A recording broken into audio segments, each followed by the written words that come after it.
নিটের result বেরিয়ে গেছে, তো সবাই নিশ্চয়ই নিজেদের নিজেদের র্যাঙ্ক দেখে নিয়েছে। সবাইকে কংগ্রেচুলেশন জানাই যারা এবার ভর্তি হতে চলেছে। রেজাল্ট দেখার পরে এবার আশা করি কিছুজন আমার ফুল দমে নিটের প্রিপারেশন শুরু করবো। যাদের সিলেকশন হয়ে গেছে তাদের সাথে অন্য কোনো ভিডিওতে দেখা হবে। যারা আবার নিটের প্রিপারেশন নেওয়ার জন্য ডিসিশন নিয়ে নিয়েছে তাদের নিয়ে আর কথা বলবো। কোথা থেকে প্রিপারেশন শুরু করা উচিত, কি নিয়ে করা উচিত।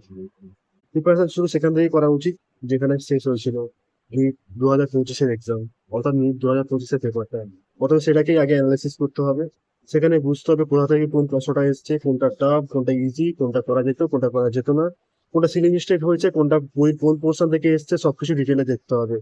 এরপরে বোঝা যাবে যে কোন চ্যাপ্টার গুলো সমস্যা আছে, অর্থাৎ কোনটা উইক, কোনটা স্ট্রং টপিক।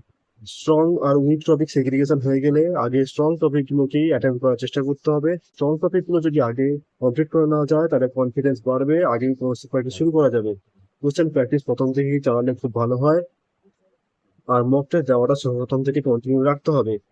এখন একটা কথা খুবই বেশি শোনা যাচ্ছে যে যেই মেন লেভেলের প্রশ্ন, কিন্তু একটা কথা এই নিটের রেজাল্ট থেকে দেখা ভালোভাবে প্রয়োজন আছে যে সব প্রশ্ন অ্যাটেম্প করার জন্য ছিল না। এর কোশ্চেন প্র্যাকটিসের লেভেলটা সেইভাবে করা উচিত যে কোন কোশ্চেনটা কখন করা যাবে সেটা যাতে জানা যায়। সব কোশ্চেন সব সময়ের মধ্যে করা সম্ভব হয় না, করা প্রয়োজনও নয়। কোশ্চেন প্র্যাকটিসের জন্য কোনো জেই লেভেল বা নিট লেভেল এমন আলাদাভাবে দেখাটা মোটেই উচিত হবে না। লেভেল ধীরে ধীরে বাড়ানোটাই বেটার হবে বলে আমার মনে হয়। প্রত্যেকটা চ্যাপ্টারে অন্তত 200টা করে কোশ্চেন করলে কনফিডেন্স আসবে, যে চেনা যাবে যে কোন কোশ্চেন গুলো আরো বেশি করা প্রয়োজন আছে, কোনটা টাফ, কোনটা ইজি, বুঝতে সুবিধা হবে। মক টেস্ট দেওয়ার সময় একটা রাউন্ডেই সব প্রশ্ন অ্যাটেম্প না করলেই ভালো হয়। মাল্টিপল রাউন্ডে করলে সুবিধা হবে যে টাফ প্রশ্নগুলো সময় নষ্ট হবে না। প্রথম রাউন্ডে করে যে প্রশ্নগুলো ফ্লুয়েন্টলি হয়ে যাচ্ছে সেগুলো করে যেতে হবে, এবং যেগুলো কিছু না কিছু সমস্যা হচ্ছে সেগুলোকে মার্ক করে এগিয়ে যেতে হবে।